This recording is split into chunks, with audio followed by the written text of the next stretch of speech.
Hola, soy José Luis Fuentes, profesor del Departamento de Proyectos de Ingeniería, y en esta presentación vamos a hablar de accesibilidad en los edificios, en concreto sobre información y señalización para la accesibilidad. El objeto de la presentación es conocer las condiciones y las características de la información y señalización para accesibilidad de acuerdo con lo que se establece en el Documento Básico Seguridad de Utilización y Accesibilidad. En la presentación vamos a hablar, por un lado, de la dotación mínima que exige el Código Técnico de Edificación y, por otro lado, de las características de esta información y señalética de accesibilidad. Vamos a ver, en primer lugar, la dotación. Para facilitar el acceso y la utilización no discriminatoria, independiente y segura de los edificios, se señalizarán los elementos que se indican en la tabla en función de la zona en la que se encuentren.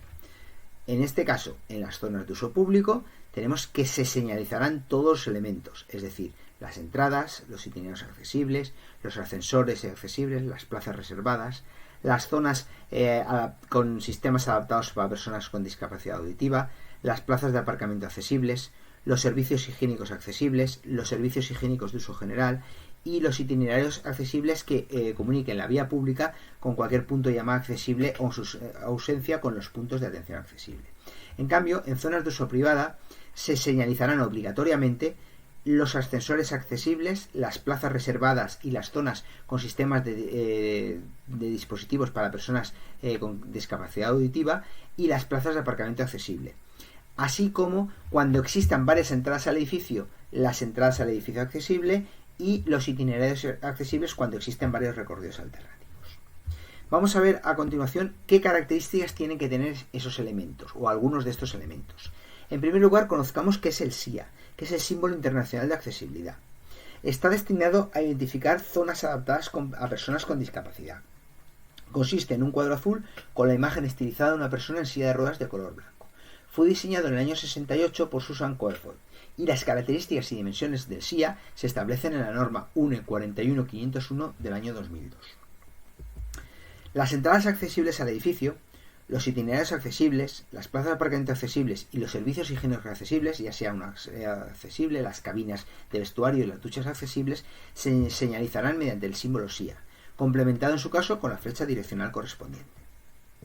Los ascensores accesibles se señalizarán mediante el SIA y contarán con indicación en braille y en árabe de alto relieve situado en la jamba derecha en sentido salida de la cabina a una altura entre 0,80 y 1,20 metros del número de planta, indicando el número de planta en el que estamos situados.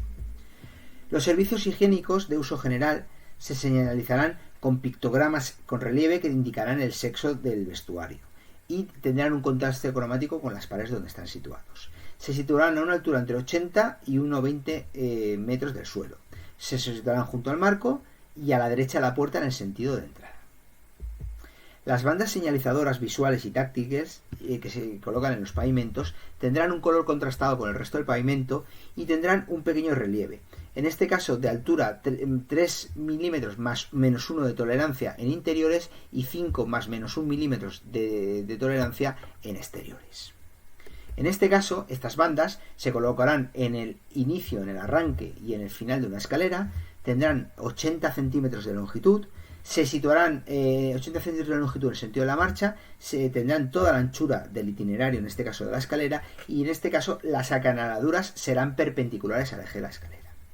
Estas bandas también se utilizarán para señalizar el itinerario accesible hasta un punto de llamada accesible o hasta un punto de atención accesible. Tendrán un contraste cromático con el pavimento, tendrán una anchura de 40 centímetros y la acanaladura será paralela a la dirección de la marcha. Con esto finalizamos la presentación sobre información y señalización para accesibilidad, donde hemos visto la dotación mínima requerida por el Documento Básico de Seguridad y Accesibilidad respecto a la señalización para accesibilidad y hemos visto las características de los símbolos y de los contrastes cromáticos y de relieve que tienen que tener las entradas accesibles, los ascensores accesibles, los servicios higiénicos accesibles y los itinerarios accesibles.